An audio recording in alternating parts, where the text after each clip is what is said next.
A sister wrote me a note at one time, and her question was, can you find a God of mercy in the book of Job?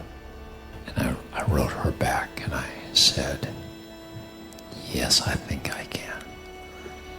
God could have left Job alone.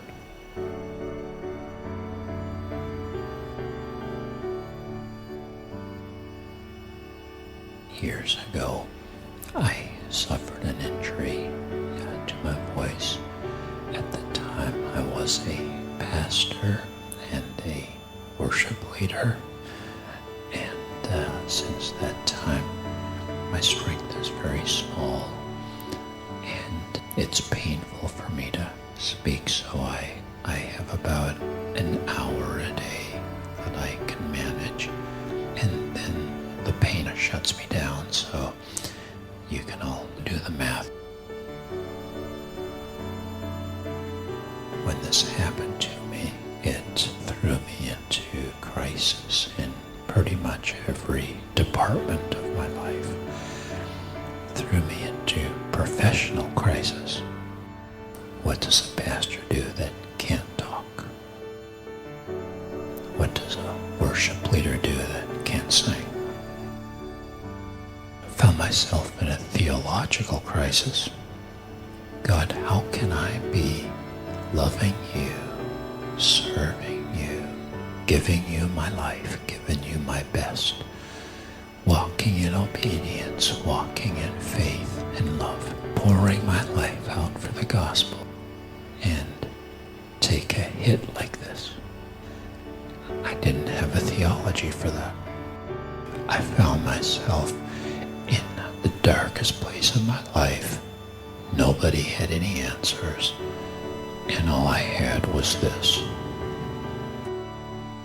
For 5 years or so, my prayer life was basically 3 words. I love you. I don't understand you, but I love you.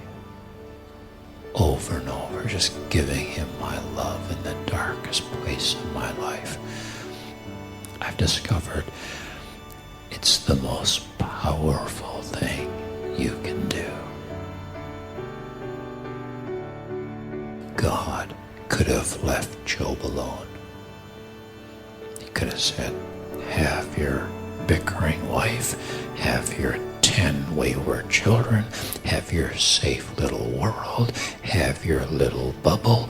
But the Lord said, Job, I love you too much to leave you to yourself. I love you too much to leave you to the smallness of what you know. If God had not interrupted Job's life, and if Job had not walked through a living hell, we would never have heard of the man. But because it all shook down, and he stood and said, I love you. I worship you. In his darkest hour, the Lord has given, the Lord has taken away. Blessed be the name of the Lord. Psalm 11, verse 5. The Lord tests the righteous, but the wicked his soul hates. So if you're righteous, he tests you, and if you're wicked, he leaves you alone. The last thing you want is for God to leave you alone. Lord, do not leave me alone.